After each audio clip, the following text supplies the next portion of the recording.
Ella le gusta la gasolina. Dame más gasolina. Me encanta la gasolina. Dame más gasolina. Ella le gusta la gasolina. Dame más gasolina. En breves segundos ya con el ex viceministro de Energía, Pedro Gamio Aita, a quien tengo el gusto de conocer hace más de un cuarto de siglo, un viejo militante del Partido Aprista, un estudiante de la Universidad Católica, un aprista que desde en sus épocas de colegial ya él estaba trajinando en la vida política. Luego en el comando universitario tuvimos la suerte de conocerlo y siempre ha sido, pues, en mi retina quedado ese Pedro Gamio, de orador, muy buen orador, un hombre de posición, de izquierda, y luego un profesional de éxito. Fue asesor en materia de energía, su especialidad es eso, y luego estuvo en el Viceministerio de Energía con el exministro Valdivia. Lamentablemente salieron unas noticias que lo inmiscuían por ahí con el tema de Rómulo León y los petroaudios, y bueno, eso nos extrañó un poco, pero qué bueno que haya venido Pedro Gamio, porque tenemos varios temas que conversar,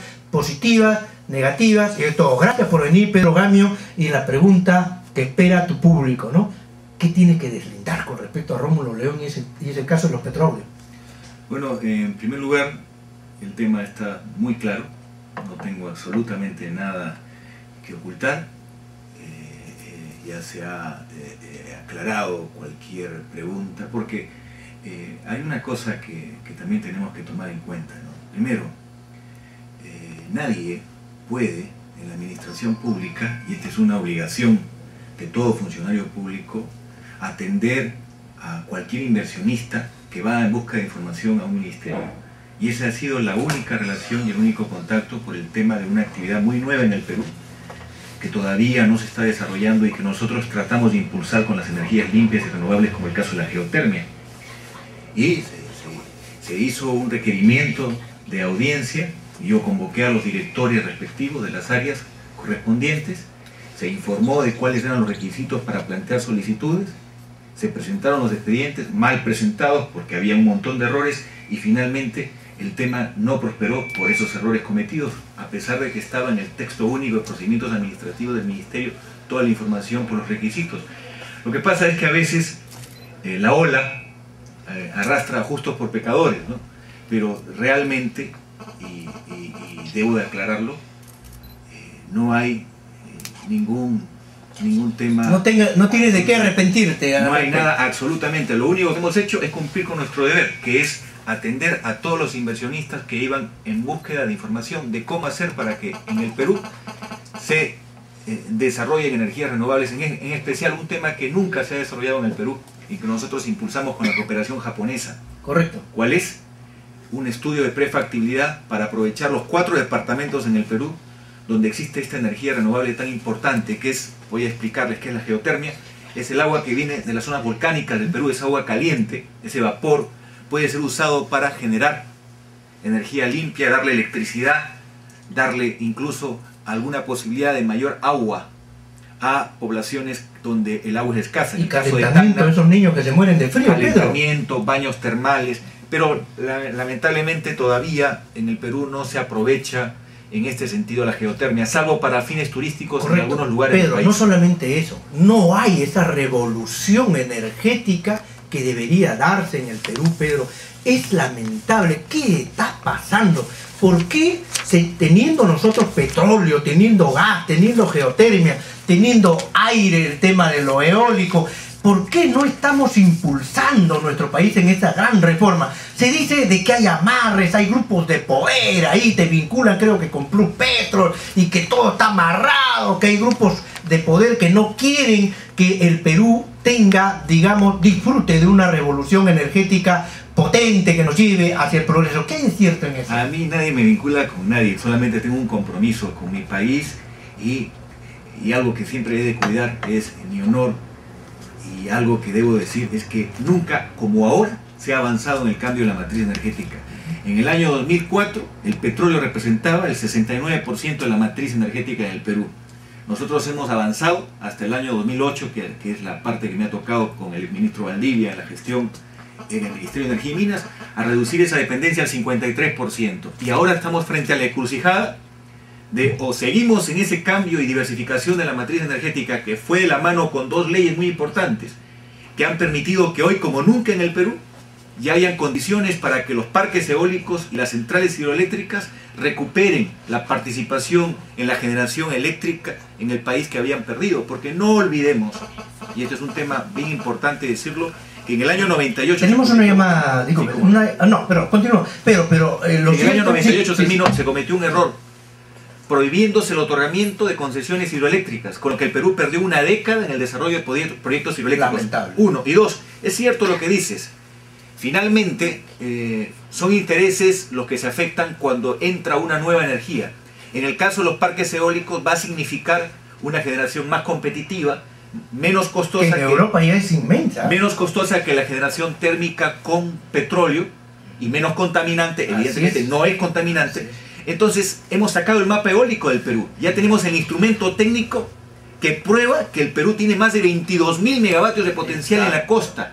Entonces, ¿cómo quisiéramos que nuestro presidente Alan García ahora y los siguientes gobiernos vayan inaugurando parques eólicos que permitan que el Perú entre a la era del desarrollo sostenible? Es decir, dejar de ser tan dependientes del combustible llamado petróleo, que sabemos que es la principal razón del calentamiento global, que es un problema mundial, del cual todos debemos estar conscientes. Correcto, Pedro, pero ¿por qué el presidente eligió a Pedro Sánchez, de extracción fujimontesinista, un personaje vinculado a las privatizaciones, ¿no es cierto?, que hizo Montesinos y Fujimori en ese régimen, y que llegó el señor Pedro Sánchez con un equipo de gente, inclusive hasta su esposa fue al Ministerio de Justicia, tenemos esa noticia, ¿no es cierto?, y inclusive obligaría a salir a muchos empleados que no serían de su confianza, y en el Ministerio de Energía también al parecer ha sucedido eso, pero no hemos visto nada positivo con Pedro Sánchez, salvo el escándalo, porque eso no es positivo tampoco, el escándalo de Petrotec. ¿Qué conocías tú de Petrotec, Pedro Gamio, y por qué Pedro Sánchez no ha hecho una gestión, digamos, rescatable? Bueno, son dos preguntas. Por razones obvias, prefiero no comentar la manera personal lo que me estás diciendo. Lo único que debo decirte es que hay algunas medidas importantes que no han avanzado. Ajá.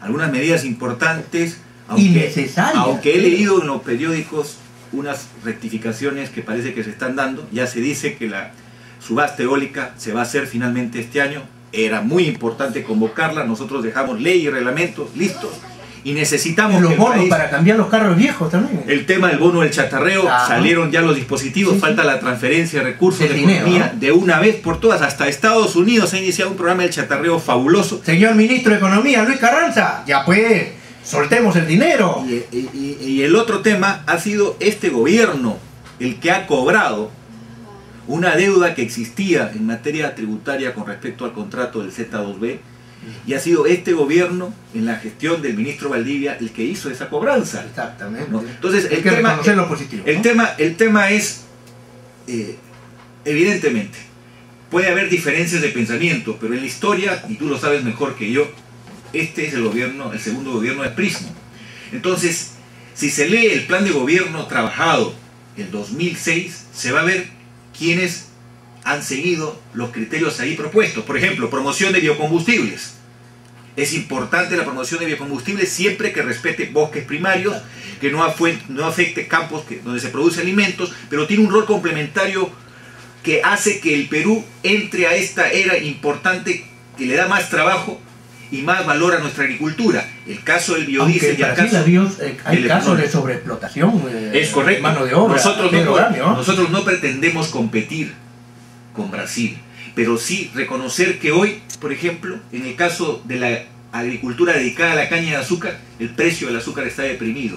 Y una manera de darle ingresos y trabajo a peruanos en la principal fuente de empleo del Perú, que es el campo, es precisamente permitiendo que una parte que es pequeña de la gasolina se mezcle con el etanol. Usted con eso va a conseguir, en lugar de importar algunos insumos específicos como los aromáticos, que son muy onerosos, está usted produciendo etanol y lo mezcla con la gasolina. En el caso del biodiesel, hay campos de cultivo que han sido, zonas que han sido deforestadas a través del tiempo, millones de hectáreas que podemos recuperar sembrando árboles de palma aceitera o palma africana y con eso producir biodiesel. ¿Y saben a quién? ¿A quién se defiende? A los campesinos que producen, a los pequeños agricultores, porque hoy, mi estimado Jaime, el minifundio reina en el Perú. Exactamente. Y tenemos